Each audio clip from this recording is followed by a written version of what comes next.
Hi friends. మానస శర్మ అనే అమ్మాయి దర్శకత్వం వహించిన రాకాస సినిమాని నిహారిక కొణిదెల నిర్మించడం విశేషం.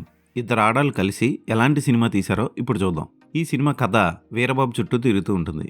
వీరబాబు అనుకోకుండా తను ప్రేమించిన అమ్మాయి కోసం వచ్చి భారతదేశంలో ఓ రాక్షసుడి దగ్గర ఎలా ఇరుక్కుపోయాడు, ఆ రాక్షసుడి గతం ఏంటి, ఆ రాక్షసుడికి వీరబాబుకి సంబంధం ఏంటి అన్నది సినిమా చూసి తెలుసుకోవాలి. మానస శర్మ కథ పెద్ద కొత్తగా అనిపించదు. ఎప్పుడో నా చిన్నప్పుడు ఒంటికన్ను రాక్షసుడు అనే ఒక కథ ఉంటుంది. ఆ కథని ఇలా మార్చి తీసినట్లు అనిపిస్తుంది. ఆ రాక్షసుడు గెటప్, ఆ రాక్షసుడిని చూసినప్పుడు మనకి ఏమీ అంత ఫీలింగ్ రాదు, భయం రాదు. ఓహ్ ఈడా రాక్షసుడు అన్నట్టు ఉంటుంది. ఇక రాక్షసుడికి సంబంధించిన గతం ఓకే అనిపిస్తుంది. వీరబాబు పాత్రలో కామెడీ పండిద్దామని అంతగా నవ్వు రాని డైలాగ్స్ని ఇష్టం వచ్చినట్లు చెప్పాడు సంగీత్ శోభన్. ఈ సినిమాలో జోకులు అంతగా పేర్లేదని చెప్పొచ్చు. ఉన్నంతలో ఎక్స్ప్రెషన్స్తో Vennela Kishore getup scene okay అనిపిస్తారు, నవ్విస్తారు. బ్రహ్మాజీ పాత్ర ఎందుకుందో అర్థం కాదు. హీరోయిన్ పర్వాలేదు, పెద్దగా చేయడానికి స్కోప్ లేదు, నటించలేదు, ఏదో అలా సో అంతే.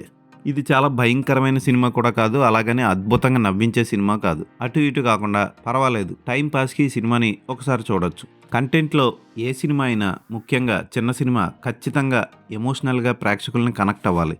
అది పూర్తిగా మిస్ అయింది ఈ సినిమాలో. గ్రాఫిక్స్ అంతగా వర్కౌట్ కాలేదు, బడ్జెట్కి తగ్గట్టే ఉన్నాయి. కెమెరా ఓకే, మ్యూజిక్ పెద్దగా ప్లస్ అవ్వదు.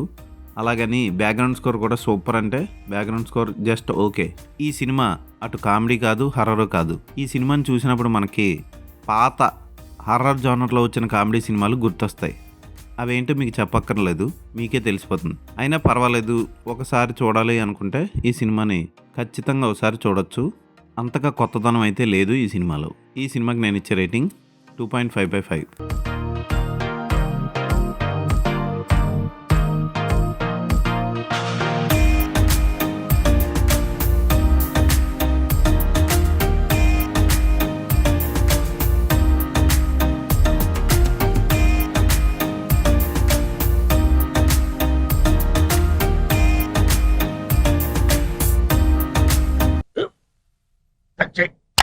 మన స్కూల్ బెంచ్ లాగా ఎంత గట్టిగా ఉందోరా.